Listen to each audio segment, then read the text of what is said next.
अस्सलाम वालेकुम दोस्तों। ये विंडो एसी है। ये गैस रिचार्ज करने का तरीका। और हमारे चैनल को सब्सक्राइब कर दें, बेल का घंटा बटन में दबा दें। और इसमें देखना कितना का प्रेशर रखना है। ये गैस डालने का तरीका बता रहा हूँ। ये 0 से लाके मैं इसका 65 का प्रेशर रखूँगा। 65 का, 70 का। ये 1.5 टन कैसा है एसी है, विंडो एसी।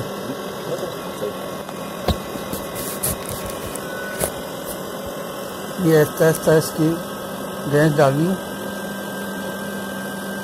स्लो गैस डालोगे ठीक है, प्रेशर ज़्यादा भी नहीं होगा और कूलिंग भी सही करेगा।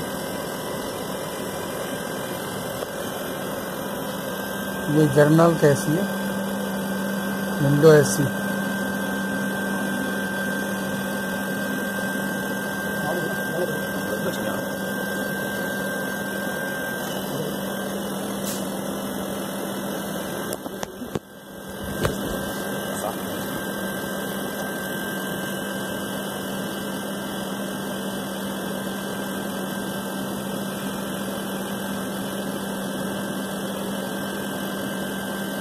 हमारे पास गैस कम हो गई है, इसलिए प्रेशर कम आ रहा है।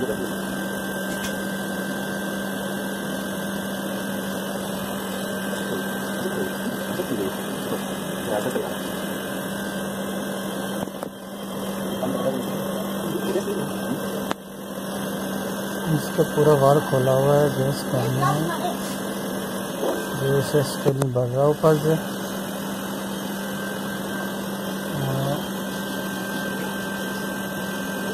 ये अंधेरा है, साफ नंबर जो है ना वो नजर नहीं आ रहा।